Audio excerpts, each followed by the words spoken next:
Nah, ngomong-ngomong soal lambung nih, di samping kita sudah ada dokter ganteng, ahli dari lambung, Profesor Ari Fahrial Syam penyakit dalam. Penyakit dalam. Wow. Nah, Prof, ini di depan kita sudah ada makanan-makanan nih, Dok.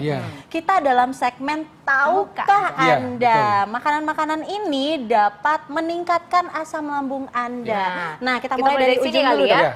Jadi tapi begini, sebelum mulai saya mau sampaikan dulu kalau lambung kita sehat tidak ada masalah makan ini. Itu dia yang penting dulu. Itu yang paling penting ya, Dok. Tapi kalau berlebih-lebihan bisa jadi masalah. Nah, itu dia. Tapi emang betul ya, segala sesuatu yang berlebihan itu tidak baik ya, Dok ya. Nah, kita akan mulai dari sini dulu nih kayaknya. Jadi gini, kalau pasien-pasien saya ini datang berobat karena sakit mah, makanya saya bilang selalu, oke, kita mesti menghindarin asam-asam dan pedas-pedas. Pedas-pedas. Oke, ya asam. Nah, kita juga mesti tahu nih, kira-kira apa sih makanan yang merangsang produksi asam lambung kita. Ini kopi. Nah, waduh, kopi ini kedebanan saya ini, Dok. Ya, ini saya nggak bisa. Jadi kalau kebetulan lagi ada beberapa pasien-pasien yang memang sensitif sekali, ketika dia minum kopi apalagi terlalu pekat, itu asam lambungnya jadi naik. Kambuh itu, mahnya bisa jadi kambuh. Dok, kalau saya minum kopi jantung saya yang Nah, betul, takikardi bisa karena kafeinnya. Coba yang dekaf, yang nggak pakai kafein, mungkin nggak jantung nggak berdebar-debar. Oke, baik. Tapi tergantung minumnya masih apa itu. Jantung berdebar ya. Ini dokter kayak spesialis luar dalam nih kayaknya, Dok. Hebat.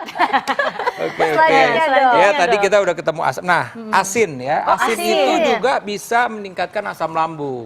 Asin ya. Jadi Cemilan-cemilan gitu ya, betul. Dok. Sekali lagi kalau kita sehat silakan, nggak apa-apa, nggak masalah, ya kan.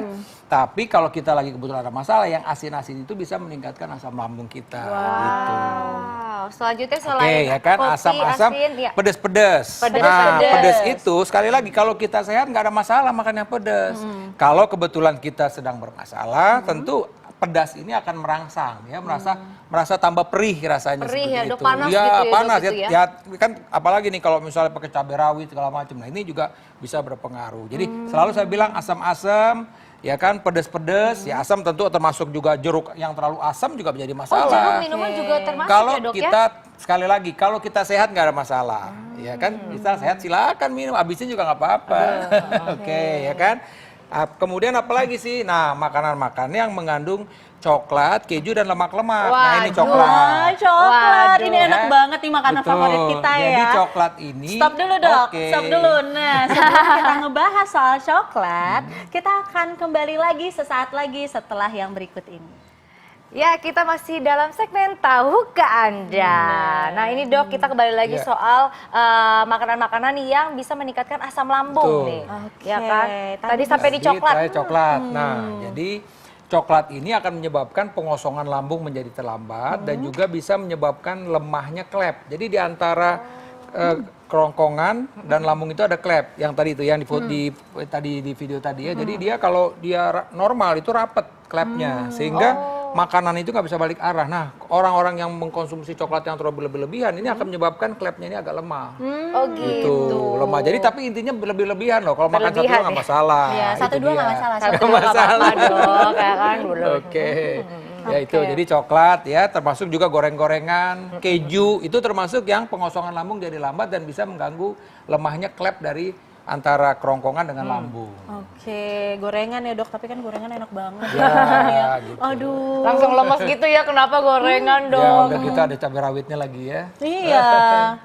Kenapa nih, Dok, kok bisa gorengan? Enggak, jadi kan sekarang tadi gorengan kan termasuk berminyak-minyak juga. Betul. Ya, minyak-minyak tadi termasuk yang lemak, termasuk yang menyebabkan pengosongan lambung itu jadi lambat.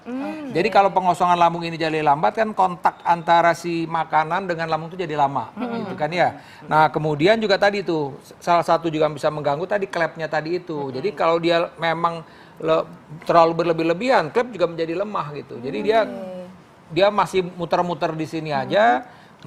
Belum turun ke bawah gitu. Kan mestinya kan makanan itu dalam keadaan normal 6 jam itu udah kosong secara normal. Ya makanya kalau orang berpuasa sahur jam 4 misalnya jam 10 udah mulai keroncongan tuh biasanya. Karena memang udah mulai kosong lambungnya gitu loh. Jadi itu kira-kira begitu. Nah, kalau dia makan berlemak dia bisa bertahan lama memang, bisa sampai 8 jam, misalnya tergantung dari jenis lemaknya sendiri. Oke. Nah, ini ada nih Dok yang paling digemari sama anak milenial. Oke. Burger. Ya. Nah, kenapa nih Jadi Dok? kalau Ini- sebenarnya sih kalau burgernya sih nggak ada masalah. Ini kan memang yang tidak boleh itu adalah roti tawar.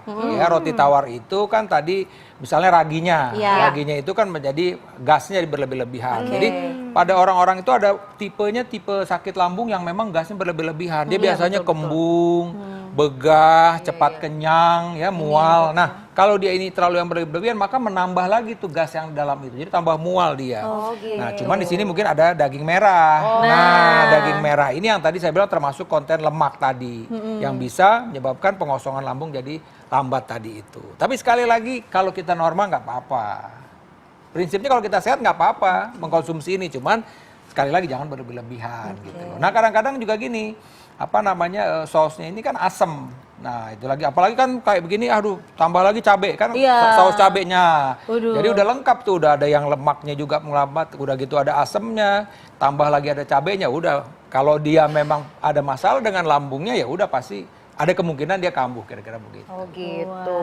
Nah ini kan tadi kan makanan nih Dok Iya. ya, asam lambung berlebihan nih Iya. Dok ya.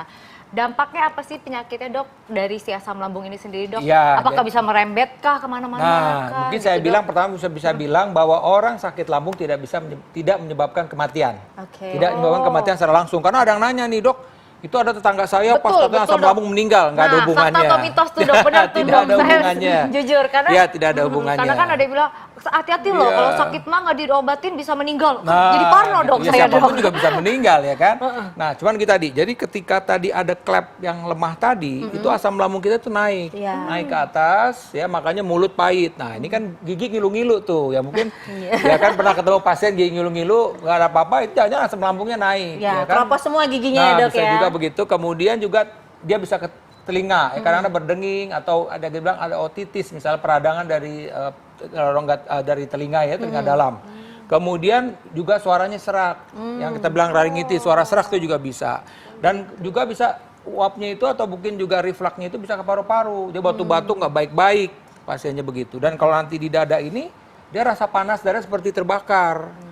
Mulutnya pahit dan tercekik. Jadi memang biasanya pasien-pasien yang asam lambung naik seperti itu rasanya tidak nyaman sekali. Jadi cemas biasanya. Tapi biasanya begitu, aduh saya sakit apa sih? Nah, yang jadi masalah itu kadang-kadang kambuhnya itu lagi enak-enak tidur.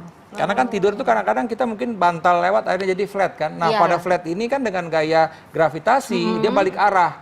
Nah, itu pasien-pasien itu yang memang bermasalah benar itu yang kita bilang kualitas hidupnya jadi terganggu. Kenapa? Karena setiap malam tuh bisa bangun dia karena asam lambung balik arah itu. Jadi itu tadi tidak menyebabkan kematian secara langsung tapi mengganggu kualitas hidup orang yang menderita sakit penyakit asam lambung Wow, ini. nah Gitu. Ini, jadi kan semua ini boleh dimakan, boleh Iya. dikonsumsi jika kita sehat nih Betul. Dok. Tapi gimana nih Dok, kalau misalnya sudah ada penyakit lambung, Iya. apakah boleh tetap menyantap makanan yang enak-enak ini? Gimana tipsnya Dok? Tipsnya. Jadi dong. pertama sakit lambung itu sekali lagi saya bilang bahwa sakit lambung itu bisa diobatin. Oke. Ya, bisa disembuhkan dengan ada obat. Jadi kadang-kadang bisa kita obat sekitar 2 bulan. Sembuh, bisa sembuh. Tapi memang kadang-kadang begini, dia suka lupa. Misalnya oke lah dia nyicipin sambal tapi nyicipinnya itu 2 sendok misalnya. Kan problem jadinya ya kan. Kemudian tadi udah nih pedes-pedes begini, oke makannya nanti buahnya itu nanas. Jadi kayak nanas, duren, nangka itu termasuk yang harus dihindarin. Oke. Untuk orang yang sakit mah. Udah gitu minumnya jeruk asam lagi. Masih belum puas lagi ngopi lagi pahit. Nah, ini dia nih kalau udah begitu udah bisa. Jadi artinya kita mesti ngatur bagaimana makanan-makanan ini, tapi sekali lagi setelah kita sembuh sakit mahnya. Oke, berarti kalau dalam kondisi mah nggak boleh ya Dok ya? Kalau lagi akut jangan. Ya, kalau udah sembuh silakan, Oke. tapi mesti jangan berlebihan. Luar biasa, terima kasih dokter. Oke Semoga deh. ini bermanfaat Terima kasih, juga Dok. untuk mirsa di rumah dan juga jangan lupa untuk saksikan terus Ayo Hidup Sehat setiap hari Senin sampai Jumat jam 1 sampai jam 2 siang yang pasti aja di TV One. Nah, jika Anda melewatkan tayangan kali ini, Anda tetap bisa melihat di laman viva.co.id. Saya Dr. Tengku Anissa, Saya Kristal Oshani. Indonesia, Ayo Hidup Sehat.